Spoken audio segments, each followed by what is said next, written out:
You just won the lottery and can choose to own one of two cars.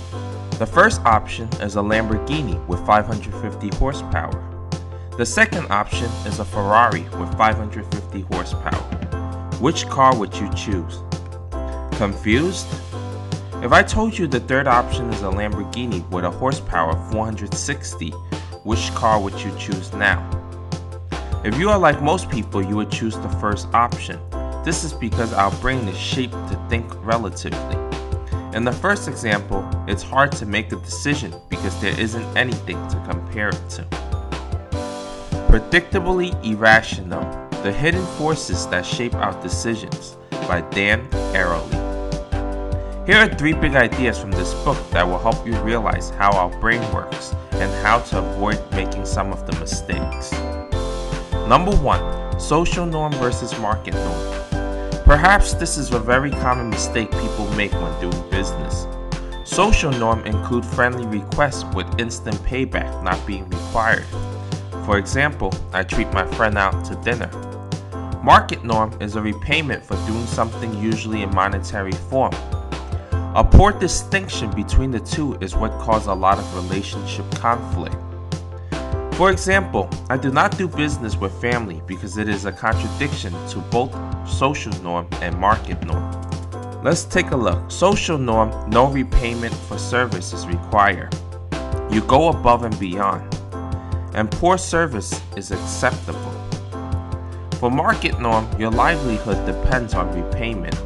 You provide the service that is paid for, and poor service is not acceptable because it will result in losing business.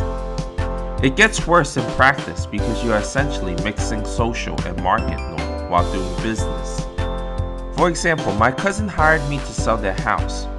My cousin expected me to give him the lowest rate I can charge for my service because anything else would be socially unacceptable. I charged him the lowest rate. I work long hours and provide the best service I can, which contradicts market norm because I am not getting compensated for my service. There was a problem with the house where the buyer of the sale decides to renegotiate the terms. My cousin gets mad at me because he feels I am responsible for it. Even though the sale closed, my relationship with my cousin was never the same. Doing business with family violates both social and market norm. As a result, your relationship and your business suffer. Therefore, I decided not to do business with my family. I either refer them to another business or do it for free. 2. The high price of ownership. I've met hundreds of homeowners. 90% of them feel that their houses are one of a kind and is worth more than their neighbors. They appraise their house on an average of $100,000 more than their neighbors, even though their house is identical. These sellers usually take longer to sell their home because of high price. They also end up getting 3% less and 3 months of lost time as opposed to pricing the property right to begin with. We tend to value things more when we own them. This is a serious phenomenon in home ownership. People will overpay for a house because their value for ownership is much more than what they feel the house is worth. This is also the reason why it is very common to overpay in real estate.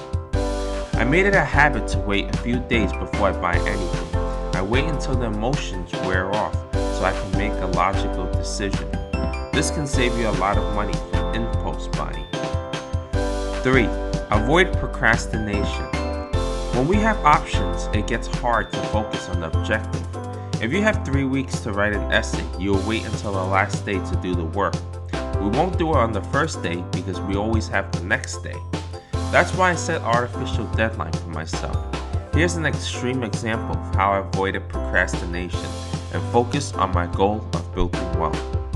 For 10 years, I would sleep on my uncomfortable bed.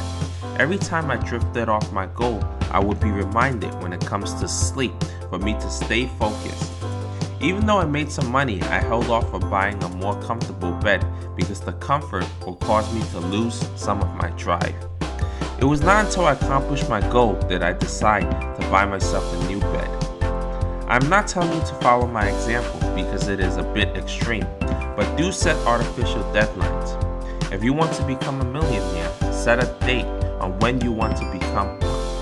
If you want to write a book, set a date on when you will finish writing the book. Set punishment for not getting it done. Thank you for watching this video. Please share and subscribe for more videos.